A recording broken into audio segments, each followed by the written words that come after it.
Good Morning Business, French Tech. Bon, si vous voulez garder le moral, c'est toujours le rendez-vous qu'il faut suivre à 6h49, la French Tech, parce que ça va bien dans la French Tech, record sur record.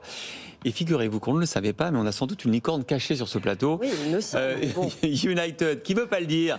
Enfin, quand on fait les additions des levées de fonds successives et qu'on ajoute 170 millions de dollars levés aujourd'hui, pardon Charles Egli, président et cofondateur, on arrive quand même à la licorne. Mais bon, allez, c'est pas grave, c'est pas ce qui est important. Ce qui est important, c'est votre business. Et une fois de plus, vous faites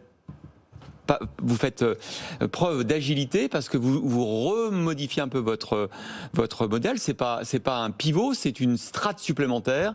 Vous vous lancez notamment dans le paiement fractionné. Rappelez-nous quand même United, une belle fintech française, manque d'ailleurs du Next 40, qui fait du crédit aux particuliers. D'abord entre particuliers, puis maintenant du crédit bancaire traditionnel. Et là, vous rajoutez une strate, le micro-crédit, le micro-paiement, c'est quoi ? Alors, fractionné plutôt. Alors, depuis 2018, on a développé une activité de B2B. Oui. Donc, on propose à des entreprises, des services financiers ou pas, d'utiliser notre plateforme technologique pour faire du crédit et du paiement. À ses clients.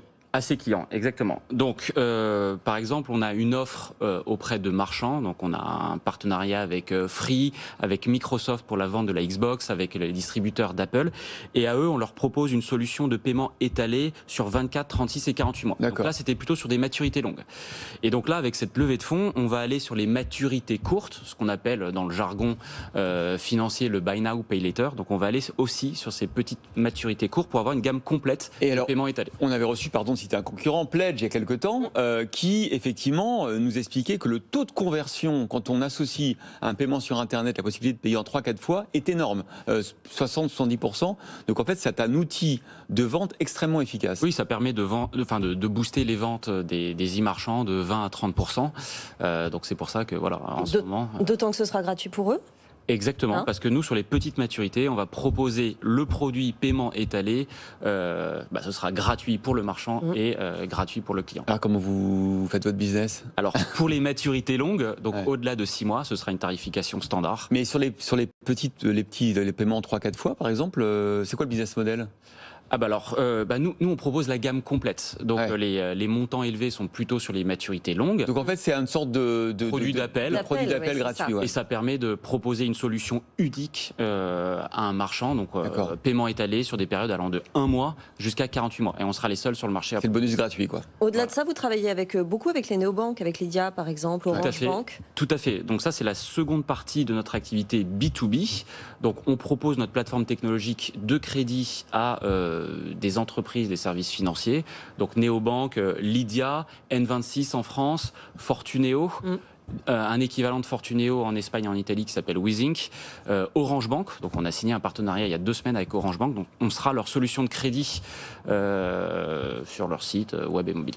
Alors vous avez un agrément d'établissement de crédit, c'est une particularité, une singularité dans les fintech pour vous, et vous proposez donc cette intégration avec API, c'est-à-dire en fait c'est transparent pour vos clients qui sont notamment effectivement vous l'avez dit des sites de e-commerce ou des banques qui pluguent l'API de United. Tout à fait. Donc nous on a opté bien évidemment pour une intégration la plus rapide possible, et justement avec cette levée de fonds on va travailler sur des développements technologiques qui vont permettre une intégration encore plus rapide. L'idée, c'est de descendre à quelques jours. Donc, en quelques jours, les entreprises souhaitant faire du crédit conso via United pourront nous intégrer très facilement.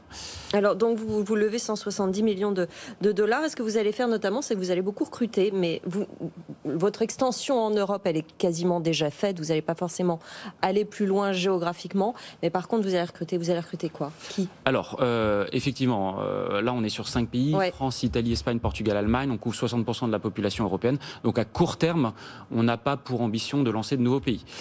Donc les recrutements que l'on va faire, donc ils sont au nombre de un peu plus de 200 sur les 12 mois à venir.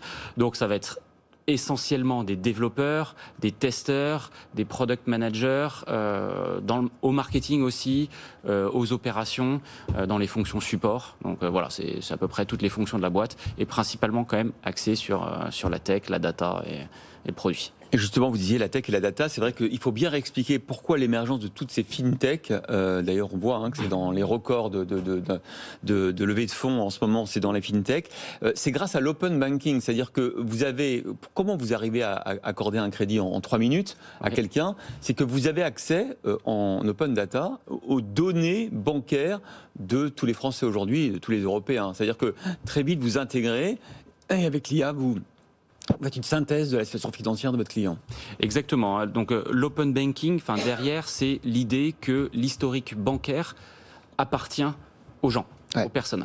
Donc en gros, quand vous allez sur notre site faire une demande de crédit, vous pouvez rentrer login et password de votre compte bancaire principal, ce qui nous permet, nous, d'aspirer votre historique bancaire. Donc ça va entre 3 et 6 mois, et même jusqu'à 12 mois d'historique bancaire. Et ça nous permet de vous scorer.